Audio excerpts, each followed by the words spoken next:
What's going on, everybody? We are back. We got episode number 126 of the Club and Sub podcast. Tonight, we're going to be talking UFC Las Vegas. I'm not sure why they couldn't stick with the UFC Vegas 71.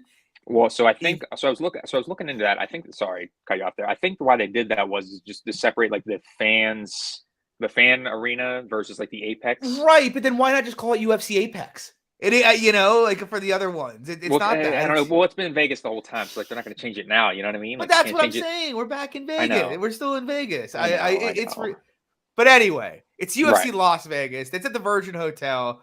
I think our boy Luke is attending, if I'm not mistaken. He is. And yeah, we got Peter Yan taking on our boy Marab the Machine Dvalishvili. Obviously, we are huge fans of Marab on this podcast, so it's a fun main event. I think it's not the most name-worthy card, but I think it's a fairly fun card. I'm excited to get into it.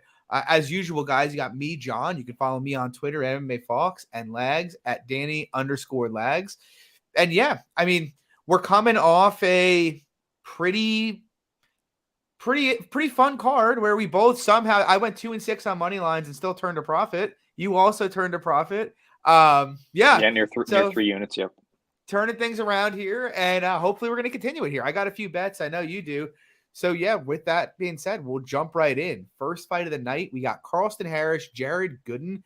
This fight actually got booked today, if I'm not mistaken. So, I haven't looked at it yet.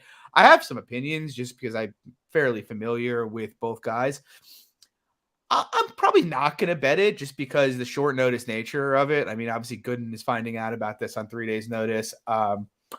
But honestly, I think in some respects, it's a tougher fight on paper for Harris than Abubakar was. And I say that just because I felt in the Abubakar fight, Harris had a very clear cardio edge. And I just don't rate Abubakar highly. And not that I rate Gooden particularly highly, but I think there's theoretically places he could give Harris issues. I've mentioned it on this pod before, but I don't love Harris's wrestling. He is very effective from the body lock, but he doesn't have any other takedown diversity. And so, like, my base case with Harris has always been and will continue to be when he fights guys who know how to pummel in the clinch, he's just not going to get takedowns. And I think Gooden's okay in the clinch. And at range, it's probably a close fight. Both guys are hittable. Both throw decent output. Both hit hard. Obviously, Harris more upside if he gets a takedown. Has a lot of cardio upside due to the short notice nature. But I think Gooden probably, I'm not super high on Jared Gooden, but I think he gets a bit too much shit for his early run. Like, you look at the fights he had, it's like he beat Nicholas Stolze. He had a close fight with Alan Jouban, who is not bad. He lost to Randy Brown, who's quite good, and Abubakar, who's quite good. And so I kind of think Gooden is getting a bit too much shit from the community. But as Jason just said in the chat here, Gooden making 170 on 2 days' notice is concerning. I am kind of surprised it's not a catch weight. Look, short notice nature, plus Harris' experience and grappling edge, you have to lean Harris here. But I would not be rushing to get money on Harris. I think there's places Gooden could give him issues. What do you think? Yeah, I guess I'll start by saying the line is minus 260 right now, Harris. Yeah. It's a big number. What I will add though is I think even not on short notice, I don't think Gooden's cardio is the best either. I'm not saying Harris's is the great, some Lance Armstrong out there either. But I do think he has a solid grappling edge here, and can probably find a finish on the mat. If he gets it there, I agree. I just have, like I said, I still think there's pretty big holes in Harris's wrestling that are going to seem very obvious in retrospect. And he leaves some holes in the striking too, so like Gooden could catch him. But well, I mean, even if you go back to Harris's debut, he was fighting, I think it was Aguilera, and everybody and their mother was all over Harris, and he couldn't get Aguilera down early because Aguilera knew how to grab a whizzer and dig an underhook. That's really, I know it's a skill that a lot of guys at the upper weight classes lack, but that's really all it takes to shut down Harris's wrestling, in my opinion. So, yeah, he's not a guy I'm ever going to really trust to get his game working, against decent defensive grapplers. But I'm not really interested with the short notice nature. Moving on, I'll kick it to you. We got Bruno Silva. He's taking on Tyson Nam. Silva's minus 209. The comeback on Nam plus 179. Any thoughts here? Some short thoughts, really. I've just never been a Nam guy because I think he's kind of one-dimensional. Kind of needs to land the right hand, and that's kind of it. Like, he's a KO or bust, low volume. I think Silva can outwork him. I think it's going to be a little bit tough for him to land takedowns here, but I think he can mix in the clinch. I just like Silva to outwork him in general. On the one hand, I'm with you, which is why I haven't bet it. Like, I don't really like Tyson Nam. I don't like his process. I don't like how easy it is to get free volume off against him. On the other hand, my initial pre-tape thoughts in this fight was I'm probably going to bet Silva because I'll bet anybody who's just going to throw volume at Nam. But Silva actually doesn't throw that much volume at distance throughout his entire UFC run. So, I'm a little, I don't know. I kind of think the price on this fight is baking in the fact that Nam is low volume, as every price is now on his fights. But what it's not capturing is the fact that Silva is also low volume. This guy got outlanded 38-20 by Khalid Taha, 67-45 by David Dvorak. The truth of the matter is Silva's best performance was probably the Ulanbekov fight in a loss, and that was a competitive fight. But it's like, I don't really care about his last two fights. JP Vase and Victor Rodriguez, neither is UFC level talent, and it doesn't really tell me much. And in the context of this fight, it's like, yeah, Nam's heavy on the lead leg. Silva could kick him. But Silva throws a lot of naked kicks, and Nam counters fairly well. And to your point, like, Silva might try and wrestle him, but dude, Nam's not an easy guy to wrestle. Like, I kind of think Silva might gas himself trying to do that. So, like, I've been thinking about a Nam play. I really hate backing him just because of how content he is to do nothing. But, like, you just go through the guys who have volumed him, and it's like Sergio Pettis, Kai Kara-France. Like, these guys, even Matt Schnell, these are very busy strikers. They're not Bruno Silva. So, will I bet Nam? I don't know. The fact that he's 39 and he's off a bit of a layoff also worries me, but I do kind of think he's the clear side. So, I mean, for me, it's Nam or pass. I don't see how anybody can be passionate about the Silva side in this fight. And I know, just to add something else, I know it's a bit chalky, but I think the over 1.5 at like minus 180, I know it's a bit chalky out there. I think that's not bad either, just because of like we talked about, the low volume nature of Nam in general. And I don't think Silva's a massive hitter either. Yeah, I agree. That's not bad at all. That's really not bad at all. Moving on, though, I know you have a play here, so I'll keep it with you. We got Tony Gravely. He's taking on Victor Henry. Thoughts here? I'm not super passionate about it, or like a max bet or anything like that, but like, I have a unit on the under 2.5 rounds at plus 160. We all love Tony Gravely just because of the skill set. We know what we're getting with him usually, but that usually means that he has to dominate in the wrestling. And this is a fight where I don't think he can dominate in the wrestling. So I think it's going to stay standing for large portions of the fight. Henry throws good leg kicks up the middle, solid power on the feet. And Gravely has solid power as well. They're both pretty hittable too. So I just like the under. I like the violence. I think it's going to be a high paced fight. Yeah, I've been thinking about the same, to be honest. I mean, I kind of agree with you because Gravely, obviously, what he wants to do is take you down. But for one, I do think he can get takedowns here, but I don't think he's going to be able to just kind of ride out half guard and just like hold Henry down like that. Like, if he holds him down, he'll probably be fighting subs the entire time and could potentially get caught, because I don't think he's the best submission grappler. I kind of think Henry works to his feet, and it's like on the feet, Gravely does hit like a truck. He hits hard, and Henry can be clipped. And on the other side, Henry puts out a ton of pace. We know that if Gravely can't just lay on top of him or hold him down easily, his gas is going to start to go at 7.5 minutes. I think it has a lot. Plus, he's kind of fragile. I think it has a lot of the recipe that you need for an under here. And so I've been thinking about the same. I think the under plus 150. Was it plus 150 right now? Yeah, I mean, I played plus 160. I think it's still plus 150. It is. Yeah, plus 150 bet online. Yeah. Yeah, I think that's a pretty decent spot. I may take it myself. Haven't decided yet, but I do think that's the side. Moving on, though, JJ Aldrich, Ariane Lipsky. The price on this fight is shocking to me. We have I don't have a bet on it. I'm not planning to make a bet, but we have minus 400 JJ Aldrich against plus 300 Ariane Lipsky. And like, I mean, Lipsky's really bad, but JJ Aldrich certainly is not minus 400 standing in this fight. That I feel fairly confident about. Lipsky's a fairly high volume striker and Aldrich is a fairly low volume striker. Granted, I think Aldrich's technical and counter ability is probably going to shut down a lot of Lipsky's volume. And I do think she's more durable, but I mean, if these women stand for 15 minutes, I lean Aldrich, but it's probably going to be fairly competitive. The reason I haven't betted is just because Aldrich isn't a bad wrestler when she's gone for it in the past, and Lipsky is just an absolutely heinous grappler. Maybe the worst in women's MMA, if we're being honest. So Aldrich usually game plans fairly well. I kind of think if it ever gets hairy at all, she will go to it, and I just don't think Lipsky has any answers if she does. So, yeah, I mean, I'm not betting Lipsky, but I do think, seeing JJ Aldrich is not a minus 400 fighter. I mean, what do you think?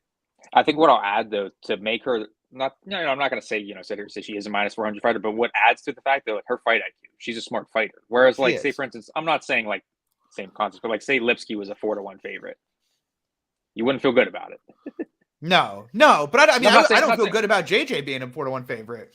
Yeah, and to me, it's just like the lack of athleticism for JJ, the lack of finishing potential in general. But I think she's just pretty sound defensively, both in the striking and in the grappling, that I don't think Lipsky offers much.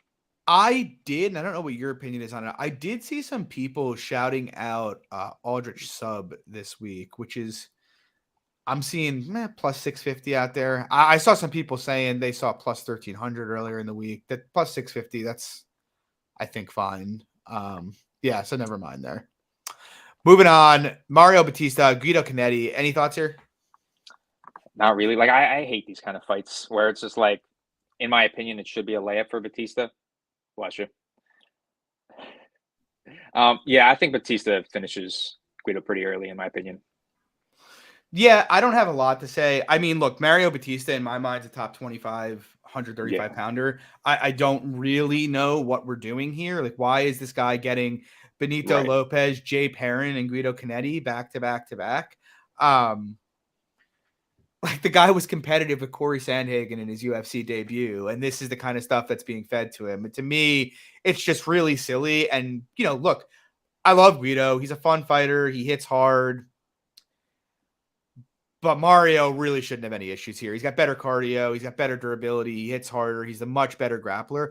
The one thing I will say, I think Ugabe said this, but Canetti KO numbers are pretty big here. Plus 1,600 for his KO. I think he said his KO 1 was 30-1.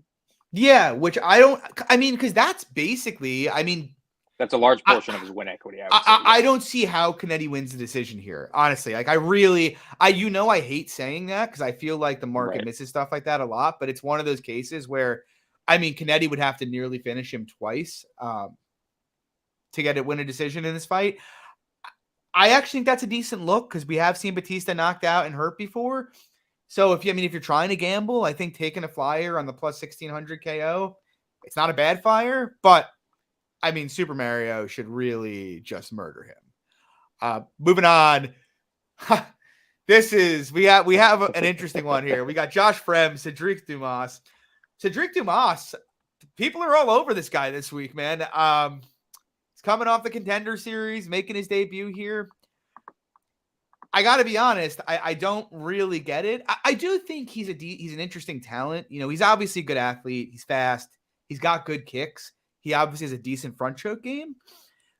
But beyond that, I don't think he does much well. Like, I don't think he's a good boxer. He's obviously very hittable in the pocket. I personally think he's very wrestlable as well.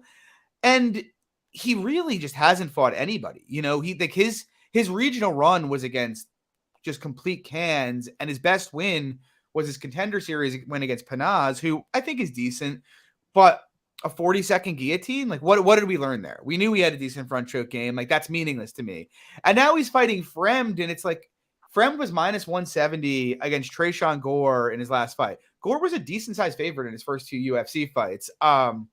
The market thought relatively highly of Fremd going into his last fight, but now they think he's a plus 180 fighter here. Like, from a market perspective, it doesn't make much sense to me. The guy's got more experience. He's fought much better fighters. He's got much better wins, like, than anything Dumas has on paper. And as far as the stylistics go, look, Fremd is a volume striker, and Dumas hasn't seen anything like him. He's huge. He's going to pump volume out there.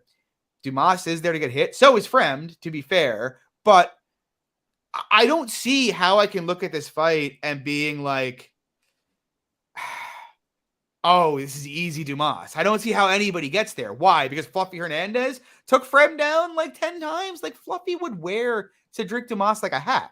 Like it's just like ridiculous. Like I do think both guys could have grappling success here. I think they both can have standing success. I think Dumas can probably kick his leg and give him issues there. But like I'm looking at it and it's like I think the tape is pretty even. I think Frem is a much more proven fighter than Cedric Dumas is.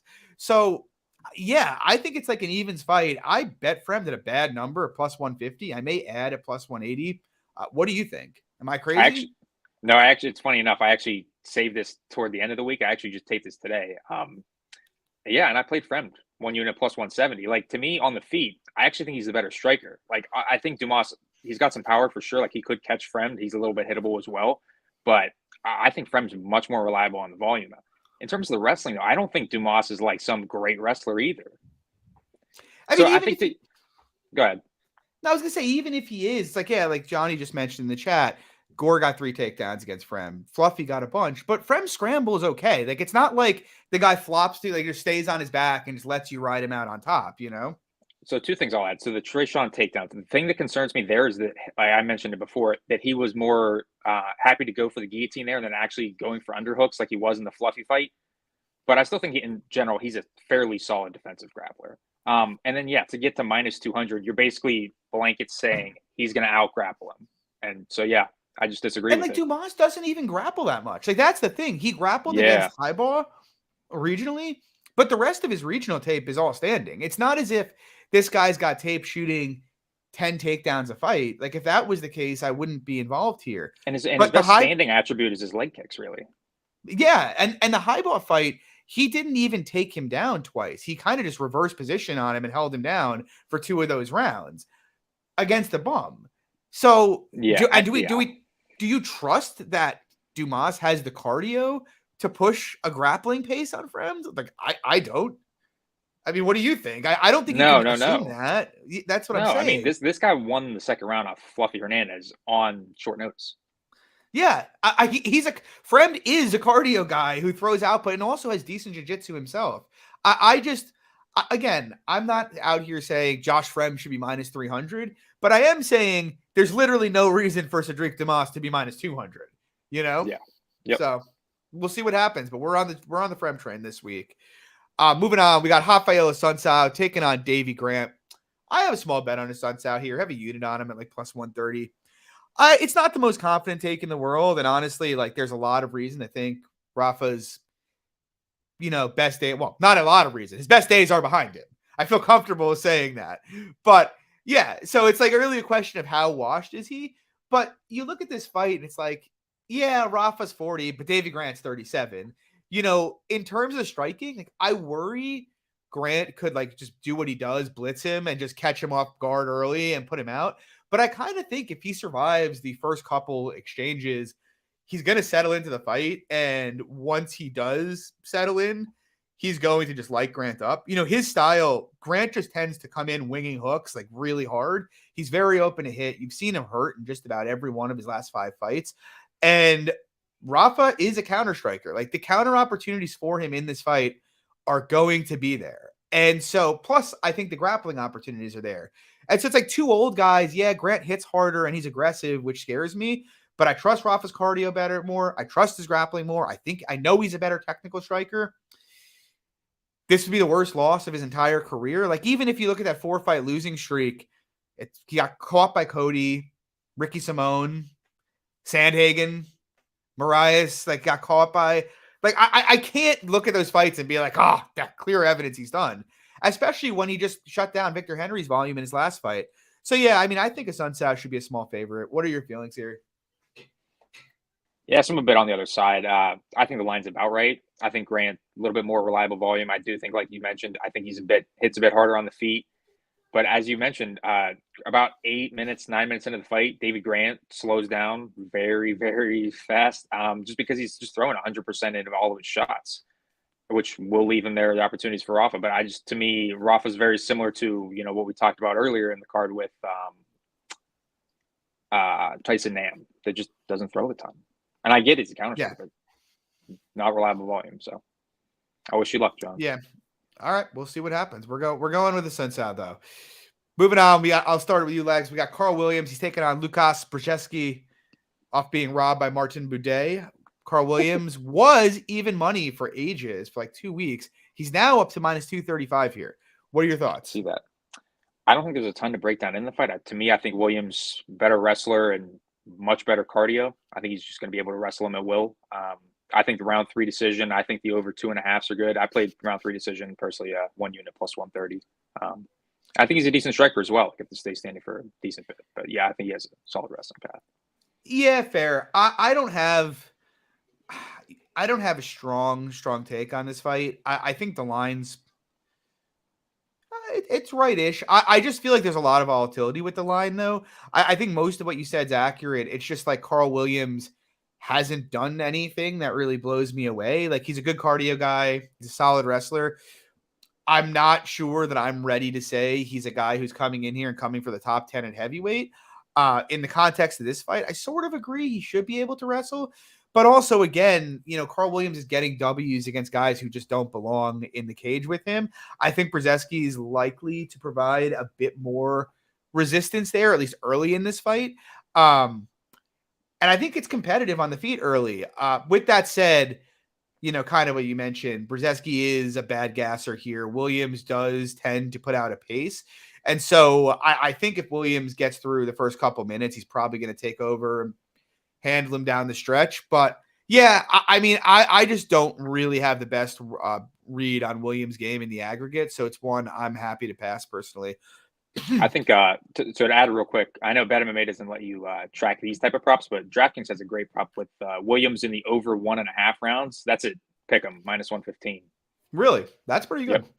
I like that. That is pretty solid. And then if they do offer the same game parlay for this fight, I don't know if they will because it's so much lower down on the card, but you just add onto those two. Obviously, you could just add him most takedowns. Yeah. So that's not bad. Yep. Moving on. We got the pleasure man, Anton Turkalj, taking on Vitor Petrino, coming off the Contender Series. Had a bit of line movement on this fight. Petrino was a fave most of the week. Now we got it at minus 110 a pop here. I don't know. I'm always inclined to lean with somebody like with Turkalj style. Obviously he landed he attempted 15 takedowns on Contender Series. I think he landed 11. It was something like that. Yeah. And anybody in this weight class who can attempt that many takedowns over 15 minutes and keep coming, it's like we'll get to it in the main event, and we've talked about it ad nauseum. But the ability to cardio wrestle, it's just a cheat code. Doesn't really matter what your other skills are. Yeah. It doesn't matter what your other skills are. It's a cheat code. And so, like, my instinct is Turkalj is the right side. With that said, I think Petrino is a decent defensive grappler. Like, I think Turkalj will get takedowns here. I'm pretty confident he's going to get takedowns here. But Petrino has a pretty good get-up game early in fights. And when he gets to his feet, man, like, Anton Turkalj has zero defense. Zero. The man is basically a punching bag on the feet. And Petrino hits really fucking hard. So it's one of those things where, like, I don't expect Turkalj to have an easy time consolidating position early in the fight, which means he's probably going to have to walk through some fucking bombs early. And that makes me a bit uncomfortable. I'm still weighing whether or not I want to bet it. It honestly might be better to go live on Turkalj because I feel like you're going to, Petrino loses a lot of his win equity past round 1 in this fight. But I think at the money line, Turkalj is probably the side. What do you think? So, again, another one where I'm leaning more so on the other side with Petrino. I do just think Petrino ends up catching him just because, like you had mentioned, I just think Turkalj's striking is just so porous that, yeah, I think this dude probably does explode him early. I was just kind of hoping for a better under number. I know I saw most other books open the under 2.5 at like minus 120. DraftKings opened it around minus 160, so didn't have a ton of interest there myself. Yeah, I agree. Moving on, we have Said Nurmagomedov. He has moved up into like pretty big favorite territory. He's up to minus 255 right now. Yeah. Okay. Taking on Jonathan Martinez, who's at plus 215. What are your thoughts here, Lags? Well, I was saying that because I honestly thought he was around that minus 250 for a bit. I guess I haven't checked it. It's a weird one. I just don't think, we talked about the last one with Said Yakub. I don't think Saeed's that great in general. Like, I think he's low volume. I think he can be wrestled, like, why we were targeting that in the last fight. But he's a guy who will just eke out these like close decisions at a high clip just because he's so defensively sound on the feet. He does, land very damaging strikes, doesn't get hit often. It's one of those, I think, like trap by the number spots on Martinez, just because I don't think he has a ton of wrestling upside either. So on the feet, it's just going to be close back and forth. And I favor the more damaging strikes from Saeed. I think he's going to stay safer. I think he has better durability as well. Yeah, I have like some. It's kind of weird because there's a part of me that wants to bet Saeed or Martinez just because it's like, I'm with you. I think Saeed's I think he's been pretty consistently overrated by the market, even though he keeps winning fights. Yeah. It's weird to say I don't think he's that dangerous because he has all these finishes. I would just say his margins are just thin. Yeah. But like all of his finishes too tend to come from like big spinning shit into like a guillotine or whatever. I just kind of feel like they're the kind of things that, maybe for some guys, but like that don't stay predictive over the long term. But with that said, my concern here on the Martinez side is I don't really like when Martinez has to fight somebody that moves and can be mobile with him. He's had some issues with it in the past. A couple years ago, he basically dropped around to Andre Ewell, who had a broken hand with one hand and was literally just sticking and moving on the outside. I just kind of think Martinez is fairly heavy-footed in his approach. And so fighting someone like Saeed, who is going to do nothing but basically stand on the outside and just kind of, jab and move or kick and move for most of this fight, I don't think it's a style that is conducive to Martinez having a lot of success. Like if they bit mouthpieces here, I'd feel really good about Martinez. But in general, while I agree with you, Lags, like I feel as if Saeed's margins are pretty thin for the most part. I do think I feel like it might be one of those fights that looks like a close fight and Saeed wins and it looks like there was value on Martinez, but it just turns out that iteration happens a lot where margins stay pretty thin, but Saeed constantly outstrikes him by 20 to 30 strikes. Like the thing I can't get past is it's like, I mean, dude, the guy outlanded Raoni Barcelos at distance. He outlanded Douglas de Silva de Andrade at distance. He's just a very hard guy to pin down. And I don't think Martinez is the best at pressure boxing guys and pinning them down in the pocket. So I guess for me, Martinez probably needs to kick legs and kick them hard and slow his movement. But it is a bit more complicated than that when it's Saeed's fighting out of orthodox and or is it the other way around? I think Saeed's the orthodox fighter. Yeah, he is. And Martinez is fighting out of southpaw. Yeah. So all of that is to say, I haven't bet it yet. I mean, if Martinez got up to plus 250, I'd probably take a poke, but I kind of think Saeed's going to just kind of point fight him to a decision here. And I'm with you. I don't really think there's a ton of grappling upside on either side here. Moving on, Legs, I'll throw it to you. We got Ricardo Ramos. He's taking on Austin Lingo. This is a fight that is all grappling upside. You want to talk about from that fight to this fight? Yeah, I think Ricardo Ramos has a clear path to victory in the grappling here and probably does find the finish in doing so. Should be a good spot for him. I just, he's just a little flaky on the feet. It's like, I don't think Lingo is much of a threat. I don't think he's really UFC caliber in general. Yeah, agreed. I don't have a ton else to say. Like, I think Ramos can win this fight. Honestly, I think he can win it on the feet fairly easily. He could. If he just stays on the outside and jabs and kicks. And I wouldn't feel great with the 4-1 ticket, like how we were talking about with Aldrich, but yeah. Yeah. I mean, no, if you're betting him, like you certainly don't want him standing on the outside. I'm just saying, like, I feel as if they go, like, let's say he did fight for 15 minutes on the feet and they go the distance. I feel pretty good about Ramos winning a decision going the distance on the feet. I just think he's got better volume, better movement. He picks his shots better. Like, Lingo is a one-dimensional boxer. That's what he is. He doesn't cut the cage well. He just kind of marches forward like a bully and wants to box with you and take your head off. As you mentioned, Ramos should be able to grapple him fairly effectively. I'm like moderately tempted by sub, though the price isn't great. It's plus 250. I honestly think it could be one of those fights where it almost entirely comes down to how much he wants to sub him. Like if Ramos just decides, okay, I'm taking him down and I'm subbing him, it might just happen at a 50 to 60% clip. I do think the grappling advantage is that wide. I haven't decided if I'll take the poke, but I do think, Ramos he'd really have to fuck this up to lose this fight, So yep, he should be fine. I honestly think the early numbers at like minus 230, minus 250 Ramos were pretty good. I didn't get them, but moving on, we have a rebook of last week. We got Nikita Krylov taking on Ryan Spann, 3 rounds this time.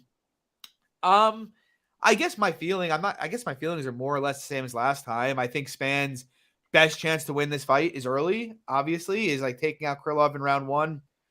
Krylov should have work rate and grappling advantages. The one thing I will say is, like, when we broke this down last time, I said I felt as if Krylov or Spann needed to finish him in the first 7 minutes to win the fight.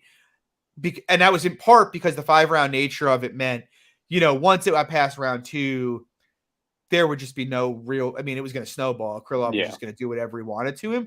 It does kind of change a bit with a 3-round fight, just because I feel like the chances Spann could ass pull a decision go up dramatically in 3 rounds. Like if he were to wobble him in round 1 and went round 2, I feel like that's a very plausible outcome now. Whereas in the past, I was like, I just can't imagine Spann like in round 3, like sucking wind, taking rounds off Krylov late in this fight. I can imagine it now though. But with that said, I do think Krylov's a deserved favorite. You'll talk about the total in a second, I'm assuming. So my lean's Krylov, but I don't really want anything to do with it. What do you think? I think what's interesting though, I guess we'll talk about the the rebooking of it. I really hate when fights, like when they rebook these fights where it's like 2 weeks after and like one of the fighters was hospitalized or illness. We talked about it before with Lipsky and Cachoeira. Like I was betting Cachoeira before the illness and the under, and I got better prices on both, and it was booked like a week later. What the fuck are we doing? And kind of the same thing here. Like a lot of people are getting better numbers on the under 1.5 because I know that closed like almost 2 to 1.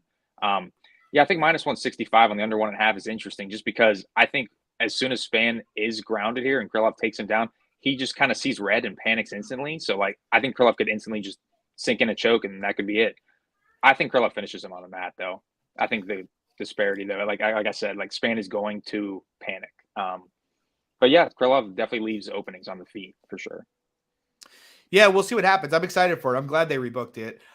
Moving on, though, Alex Volkov taking on Alexander Romanov, who is coming off his first career loss. Lags, I may got to play here. What do you think? So I will give a shout out to Clint here because this one was pretty funny. He's saying the winner here gets to keep the E at the end of their first name. Yeah, honestly, I do. I think violence here again is not a bad look. I think the doesn't start round 3. I played that at minus 135 for a unit. To me, I think Romanov gets Volkov down fairly early in this fight and can do work on top and probably finds finish. Volkov, as soon as he is planted on his back, is absolutely tragic.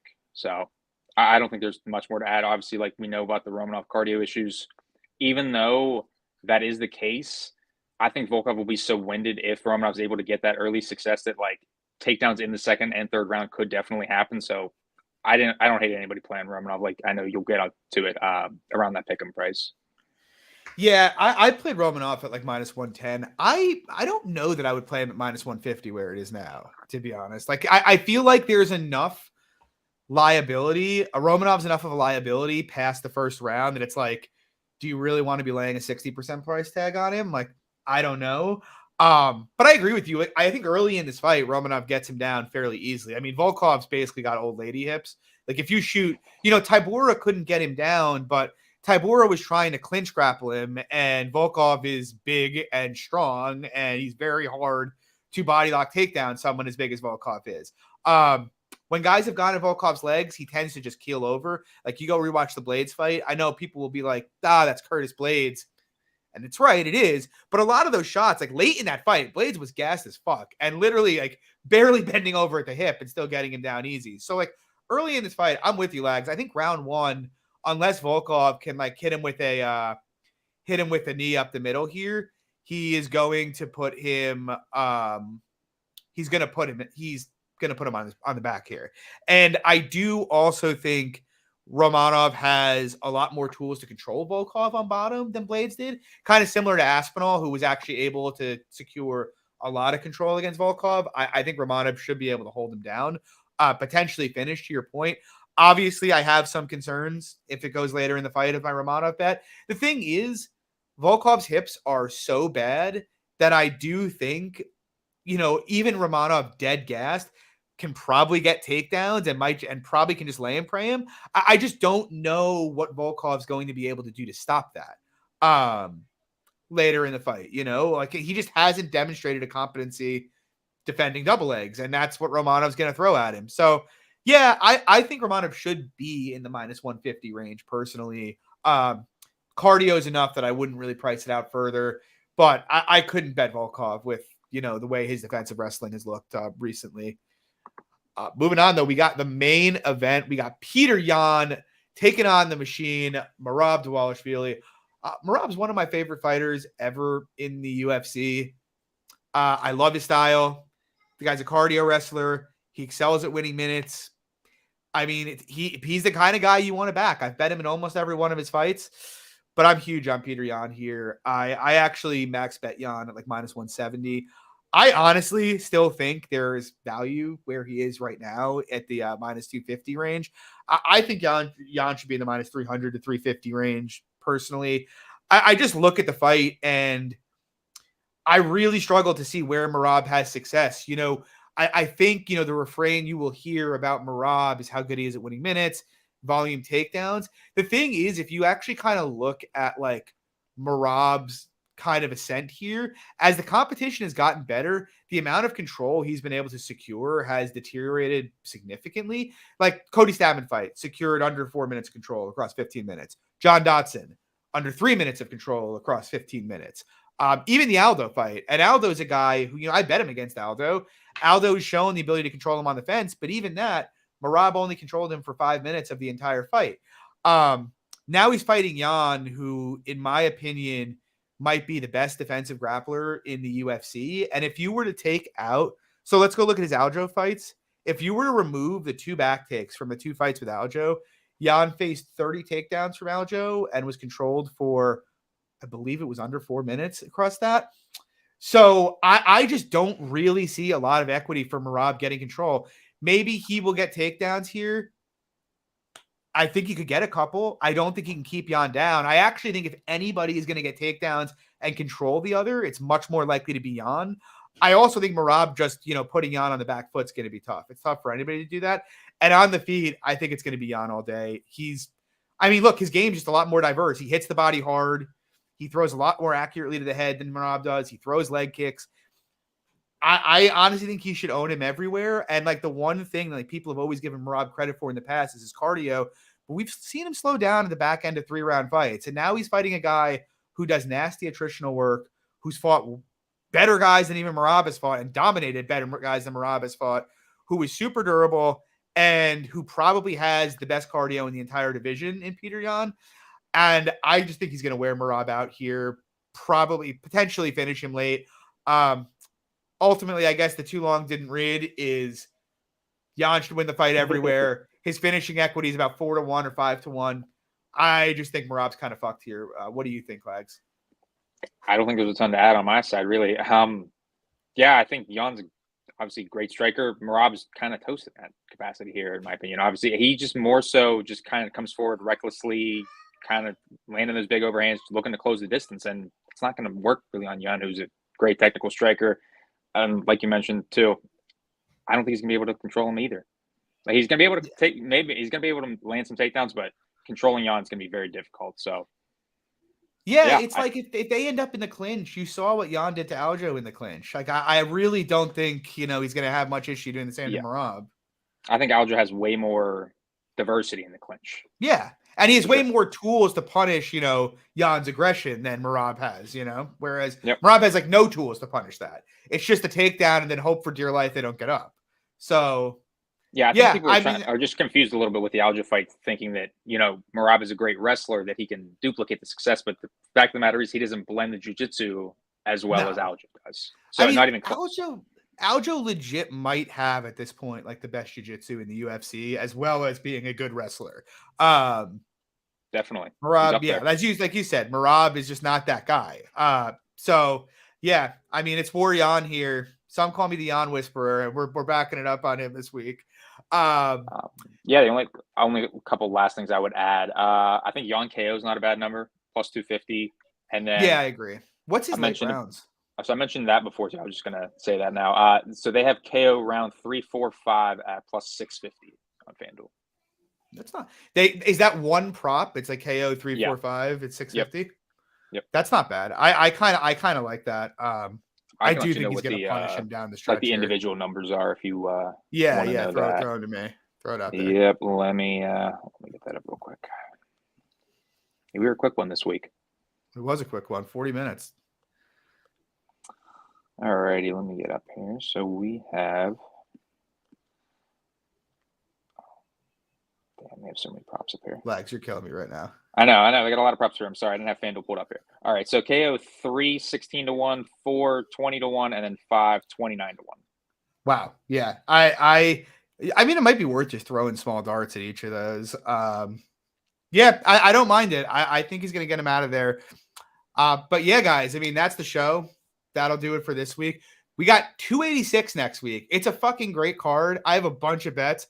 Kamaru Usman is taking his fucking title back. Just letting everybody know that right now. Yeah, so I'm excited to do that. Guys, one quick request / shout out.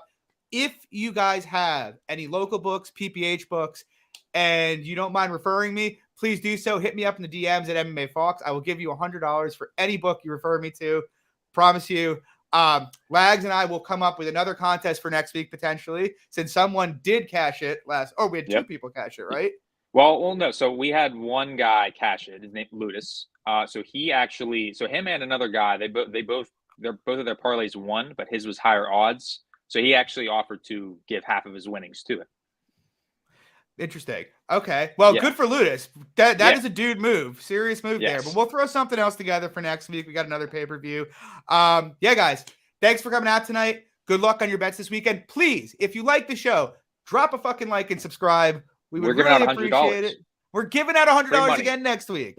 Honestly, if we get over 1,000 subs, maybe we'll give out $200. Who knows? We'll get crazy. Good luck on your bets this weekend, guys. Unless you're against us, in which case I hope you burn. Just kidding. Good luck. Go Jan. We'll see you guys next week, same time. Take it easy. Peace.